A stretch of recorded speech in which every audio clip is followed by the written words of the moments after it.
County, Yellow County. We take them up there, and then the next day they might have to be back here for a hearing. We've got to go get them and bring them back. They're away from their families. They're away from the people who care most about them. They're away from the people who really care about helping them. And this facility is going to make a huge difference in our ability to help our kids get back on the right track, those that have slid off of that for whatever reason. I'm really excited about that, and this is the first installment of what will be a much needed law and justice center. And I can't tell you how much thought and work has gone into this. I know Mo has spent, I can't say enough about what she's done coordinating this effort for Tuolumne County, so we say thank you to Mo. You know, you hear about how much money these things cost, and there's no way that we could do this. And I want to say that because Linda Penner leads the Board of State and Community Corrections, and they have been real partners in this, and I can't say that enough.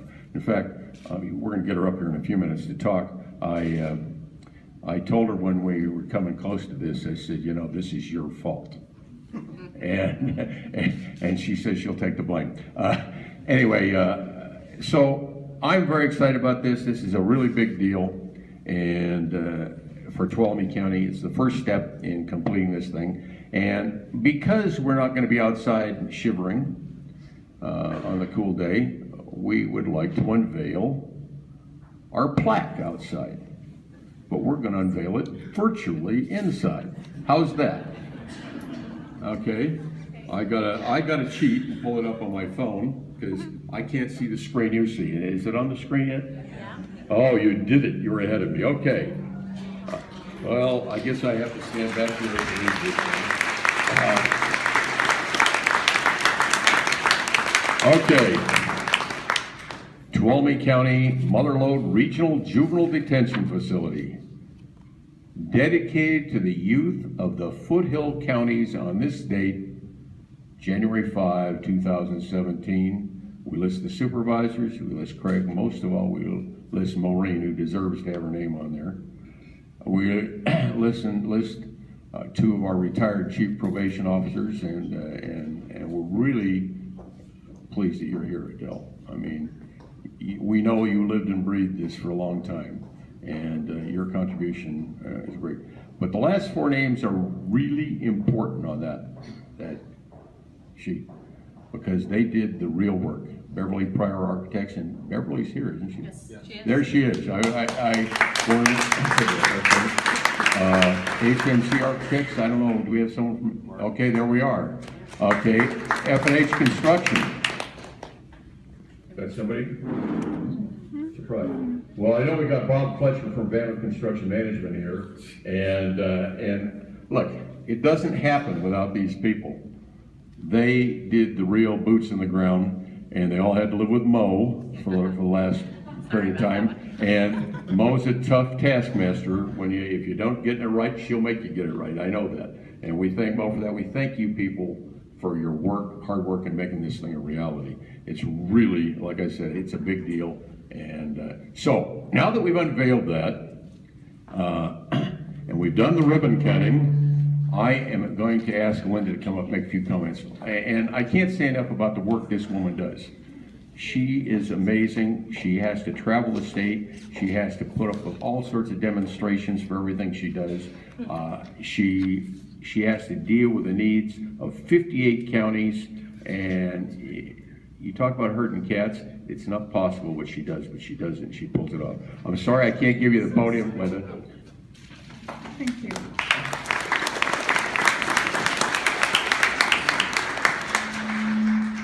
I actually like being back further. I think I take years off. Let me step in the darker area.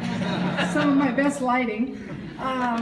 What a pleasure it is to be here today, and I'm so delighted to see chiefs from other counties attend. Very excited to see Adele here because I actually, Adele and I have the roadmap to this.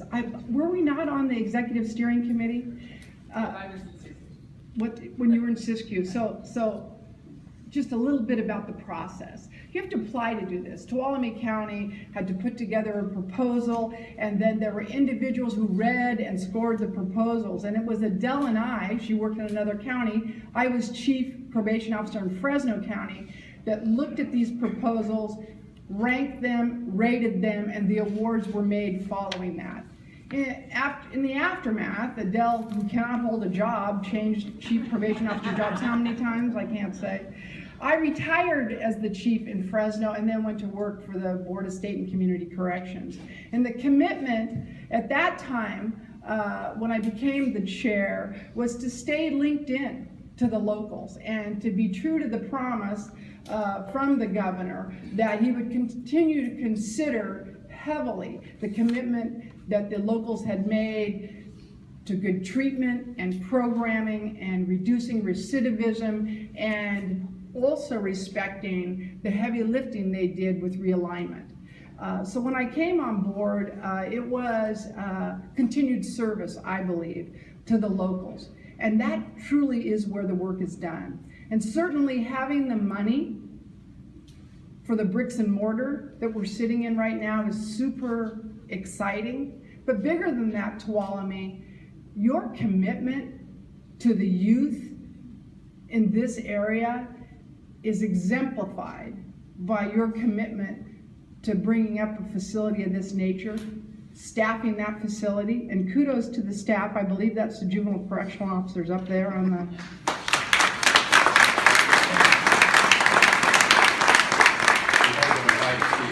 yeah. You will never have a chair again. Get used to that standing position. You can tell it's an ex-chief speaking up here. But beyond that, it is your commitment not to dispense of youth in your community. To say to them, you made a mistake, your poorly crafted, spontaneous brain has got you in some serious trouble. You're going to stay with us a while, but we're not giving up on you. We're going to move you through the process and hopefully put you back out in the community as a meaningful participant in a very proactive way. And probation departments across the state are committed to that. And I can tell you that it's been a really exciting time at the BSCC, because what we've seen is a huge swing in everybody committing to treatment, reducing recidivism, and not throwing away their citizens. We see sheriffs coming along, we've seen DAs pop-up programs that are meaningful. We see a commitment from the CAOs and the Board of Supervisors in the state. And while it has been an incredibly transitional time for California, these are the bright lights. These are the moments where I think we really are going to make the impacts. And the impacts are going to start here on this very macro level in this facility, and they will be shared by your county for years to come. So congratulations to you, Tuolumne. You are a very small but vigorous leader in the state of California. Let me tell you, my hope is that I come back soon to break ground for another facility that Tuolumne has been successful in getting on board. I believe you have 2 more grants coming. Yep. Boy, oh boy, I am so generous. First of all, it's not my money. When they say you're from the Department of Finance or the BSCC or me about the money, let me tell you something. We put you through the rigors of getting the money, and congratulations to you for doing that. But beyond that, the expectations are high for once you have the facility. So I'm super hopeful, and I am optimistic, and I'm invigorated to be here today. So congratulations to you, Tuolumne.